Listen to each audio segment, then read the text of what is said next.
Welcome into Soda City Living. I'm your host, Madeline Stewart. You might know we're in the midst of our Bars and Brews special.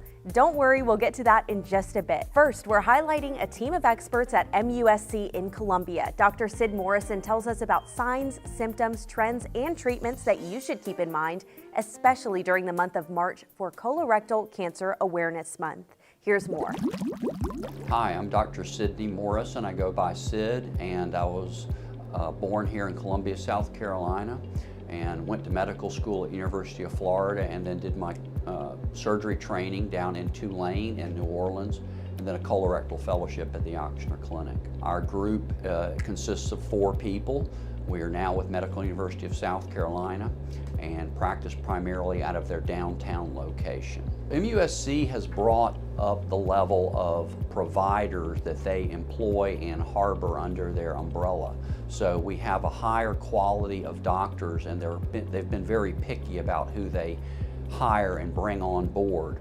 I think they're giving us an opportunity to improve the care provided to our Columbia Midlands area. Colon and rectal cancer is also called cancer of the large intestine. It's the 3rd leading cancer in the United States, and also the 3rd leading cause of cancer deaths. And it's one of the preventable cancers. I say that in the sense that the deaths are preventable, and in some cases, possibly even developing the cancers are preventable. So as we screen for certain cancers like breast cancer, prostate cancer, lung cancer in cigarette smokers, all Americans should be screened for colon and rectal cancer, because if we catch it early, those people can live a normal life. Since we've started being more aggressive with colonoscopies, which has been for 2 to 3 decades.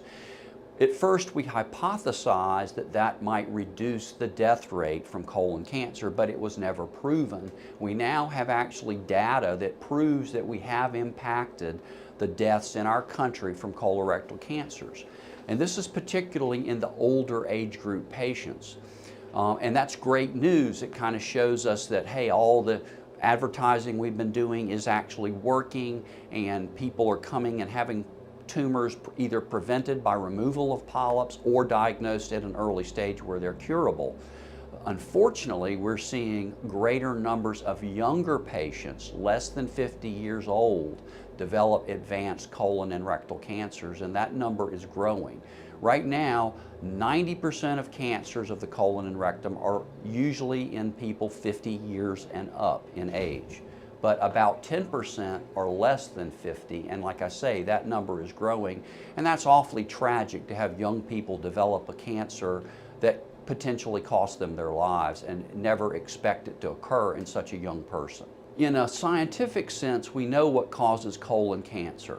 In general, it's the mutations of the DNA that line the cells of the large intestine. So your cells of your large intestine have little mucus glands, and just like a fish has mucus, the inside of your intestine has mucus that protects the bowel from the environment, which contains lots of bacteria.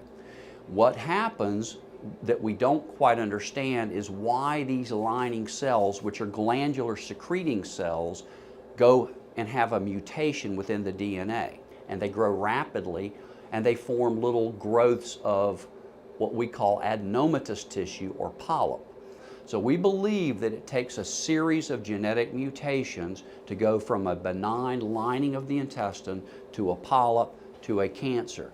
We believe that sequence takes 5 to 10 years. So there's plenty of time, if caught early in the polyp stage, for us to potentially even prevent the cancers from developing. Or if we can catch them in the early cancer stage before they're symptomatic, our cure rate goes up extremely high. So first, let's talk about the screening. So it used to be age 50 was the proper age to start getting screened for colon cancer. Now there's exceptions to that, and even there have been even in the past, and that would be a first-degree family relative. You would want to start 10 years earlier than the age of their diagnosis. So that would be your mom, your dad, or your sibling, okay? Or a genetically identified inheritance pattern. Only 10% of colon cancer are considered genetically inherited in that regard, and most of those patients will know because they have younger family members that have developed colon cancer, and hopefully they have been educated that they need to start their screening earlier. But in general, at age 50 was what we had been doing, but due to this change in demographics where we're seeing greater numbers of younger patients, we're now moved the screening down to age 45. So we're trying to get screening started at age 45, and that's in every single person, even if they're asymptomatic. And the screening could be done several ways. The best screening test known to all is considered what we call the gold standard, would be a colonoscopy. If the colonoscopy is negative, then you don't have to have that test but every 10 years. The second best test is the popular stool test for DNA changes called FIT test. And that test is either read as positive or negative. Now, if it's positive, then you have to have a colonoscopy because that puts you in a very high risk category. What that test is saying to you is, boy, there's a very high probability that there's either an advanced polyp or a cancer in my large intestine.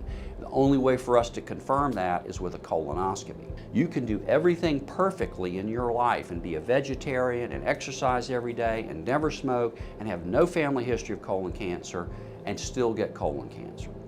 And the rates aren't significantly lower for those patients. They're maybe a touch lower, but not low enough to avoid screening. In contrast to screening the asymptomatic patients, once again, screening is for all of us without any symptoms.